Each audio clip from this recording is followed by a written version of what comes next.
सिरसा के शहीद भगत सिंह स्टेडियम में किसानों द्वारा पक्का मोर्चा लगाया हुआ है। आज इस मोर्चे को लगे 9 महीनों का वक्त पूरा हुआ है। इसी के चलते धरना स्थल पर किसानों द्वारा धिक्कार रैली का आयोजन किया गया। इस रैली में योगेंद्र यादव, डॉक्टर दर्शन पाल, जोगेंद्र सिंह उग्राहा, रुद्र सिंह बंसा, विकास सिसर सहित किसान नेता पहुंचे। किसानों का कहना है कि खुद को किसान हितैषी बताने वाले डिप्टी सीएम और बिजली मंत्री को तथा सरकार को धिक्कार देने के लिए इस रैली का आयोजन किया जा रहा है। किसानों ने कहा कि जब तक 3 कृषि कानून वापस नहीं होते तब तक आंदोलन जारी रहेगा। रैली में सैकड़ों की संख्या में किसानों व महिलाओं ने हिस्सा लिया। मीडिया से बातचीत में किसान नेता डॉक्टर दर्शन पाल ने कहा कि पंजाब में जब तक बीजेपी बाइकाट का आंदोलन चल रहा है तब तक सिरसा में आंदोलन शुरू हुआ दुष्यंत चौटाला के खिलाफ, ताकि सरकार पर दबाव आए। पूरा आंदोलन कृषि कानूनों को रद्द करने के लिए है। आज पक्का मोर्चा पर आंदोलन को 9 महीने का वक्त बीता है। इसमें पूरे देश में ये आंदोलन विकराल रूप लेगा, जिसका उद्देश्य कृषि कानूनों को रद्द करवाने व अन्य मुद्दों को लेकर मोदी सरकार पर प्रहार करना होगा। 8 जुलाई को पूरे देश में पेट्रोल व डीजल के खिलाफ आंदोलन होगा। 22 जुलाई को संसद की तरफ जाने का सिलसिला शुरू हो जाएगा। वहीं पर योगेंद्र यादव ने कहा कि 17 संगठनों ने जो पक्का मोर्चा लगाया था, 9 माह पूरा हुए, जो बीज बोया था, हम पूरे हरियाणा में देख सकते हैं। उन्होंने कहा कि धिक्कार है उन पर जो अपने आप को देवीलाल व किसानों का वंशज बताते हैं। उन्होंने कहा कि किसान हितैषी होने का दावा करती है जो सरकार, उस पर धिक्कार है। आज जनता कह रही है कि तुमने कुर्सी को चुना, हम उनका इलाज करेंगे। 3 कानून हर हाल में खत्म होंगे। संघर्ष जारी है। देश के प्रधानमंत्री का इलाज भी करेंगे। 7 माह से किसान छोटी से छोटी डोज दे रहे हैं। बंगाल में हमने इंजेक्शन लगाया था, अब कड़ा इंजेक्शन लगाना ही पड़ेगा ताकि मोदी का अहंकार खत्म हो सके।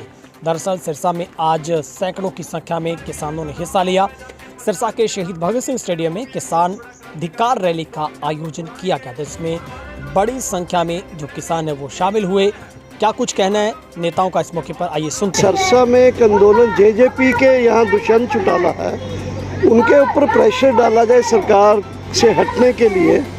ये मकसद था एक पूरे आंदोलन के एक मकसद के रूप में। पूरा आंदोलन था 3 कानून को रिपील करवाने का और साथ था एमएसपी की गारंटी लेने का। उस समय ये एयर क्वालिटी वाला जो ऑर्डिनेंस आया था उसके विरोध के में भी था और पावर बिल 2020 के लिए भी था। तो ये जो 9 महीने यहाँ हुए हैं, ये एक्चुअली उसी आंदोलन की कंटिन्यूटी है जो आज दिल्ली बॉर्डर के ऊपर है, जो आने वाले दिनों में यूपी मिशन के रूप में कन्वर्ट हो जाएगा यूपी उत्तराखंड में, जो आने वाले दिनों में पूरे देश में एक आंदोलन के रूप में, किसानों के आंदोलन के रूप में जाके बड़ा विकराल रूप ले लेगा। और साथ ही साथ देश के दूसरे जो लोग हैं उनको साथ लेके ये आंदोलन पूरे देश व्यापी जनता का आंदोलन बनेगा, जो जनता के केवल किसानों के 3 कानून और साथ साथ एमएसपी के मुद्दे के साथ साथ जो दूसरे देश के लोगों के मुद्दे हैं, खास करके मोदी सरकार ने जो लोगों का गला दबा रखा है, जो सेंट्रलाइज्ड सिस्टम बनाना चाहते हैं, जो इन कानूनों में भी इन्होंने स्टेट लिस्ट से निकालकर जो खेतीबाड़ी के कानून बनाए हैं जो स्टेट लिस्ट में नहीं है कॉन्स्टिट्यूशन में। इसलिए ये आंदोलन जो है वो सरसे में भी है, वो दिल्ली के बॉर्डर्स के ऊपर भी है।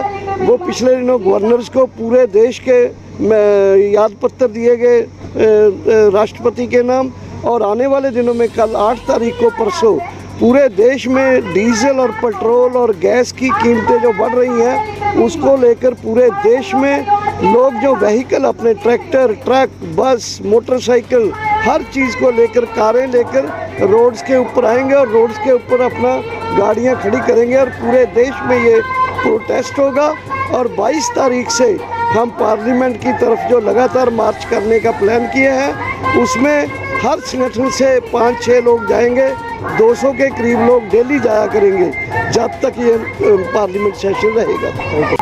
आज एक विशेष अवसर है धन्यवाद करने का सिरसा के पक्के मोर्चे को। 17 संगठनों ने जो पक्का मोर्चा आज से 9 महीने पहले लगाया था, दिल्ली में मोर्चा लगने से भी 2 महीना पहले लगाया था, जब कोई मानने को तैयार नहीं था कि ये आंदोलन टिक सकता है। सिरसा के पक्का मोर्चा ने 9 महीने पहले जो बीज बोया था, आज हम उसे हरियाणा के कोने कोने में देख सकते हैं। आज इस इलाके के किसान इकट्ठे हुए हैं धिक्कार कहने को। धिक्कार उन्हें जिन्होंने अपने आप को किसानों का वंशज बताया, चौधरी देवीलाल का वंशज बताया, चाहे वो रणजीत चौटाला हो, चाहे वो दुष्यंत चौटाला हो, दिग्विजय चौटाला हो। धिक्कार है उन पे जो अपने आप को किसानों का वंशज बताते हैं और किसानों के साथ धोखा करते हैं। धिक्कार उस हरियाणा सरकार पे जो अपने आप को किसान हितैषी बताती है, दिन रात नए आंकड़े जारी करती है, लेकिन किसान को दिए हुए हर वादे पे झूठा साबित होती है, चाहे वो हिसार की घटना हो, चाहे और कोई घटना हो। और धिक्कार उन सब नेताओं पे जिन्होंने किसान और कुर्सी में से कुर्सी को चुना। आज जनता आके कह रही है, किसान कह रहे हैं कि तुमने कुर्सी को चुन लिया, ठीक है, अब हम तुम्हारा हिसाब करेंगे। शुरुआत इस धिक्कार से की है और इस मामले को आगे लेके जाएंगे। आज से 9 महीना पहले जो बीज लगा उससे 3 फल पहले ही आ चुके हैं। पहला, किसानों ने अपना खोया हुआ आत्मसम्मान हासिल किया। दूसरा, किसानों को अपनी ताकत का एहसास हुआ है, नेताओं को पता लगा है कि किसानों से पंगा लेना भारी पड़ेगा। और तीसरा, किसानों को एकता हासिल हुई है। 3 कानून खत्म होंगे, होके रहेंगे, संघर्ष हमारा जारी है और इस देश के प्रधानमंत्री का इलाज करने की कोशिश है। आज किसान आंदोलन और उसकी सफलता के बीच में सिर्फ और सिर्फ प्रधानमंत्री का व्यक्तिगत अहंकार है। उस अहंकार की अब इलाज करना पड़ेगा। 7 महीनों से किसान छोटी छोटी डोज दे रहे हैं। बंगाल में जाके हमने एक इंजेक्शन भी लगाया था, लेकिन लगता है अब जरा डोज बढ़ानी पड़ेगी, इंजेक्शन जरा मोटे करने पड़ेंगे। इसका इलाज तो होगा और इलाज सिर्फ मोदी जी का नहीं, इस कुर्सी का इलाज होगा, ताकि आगे से इस कुर्सी में जो कोई भी बैठे वो इस अहंकार की बीमारी से मुक्त हो जाए। इस कैबिनेट में कोई मंत्री तो है नहीं, एक ही इंदिरा गांधी के ज़माने में भी कहते थे एक ही मंत्री था।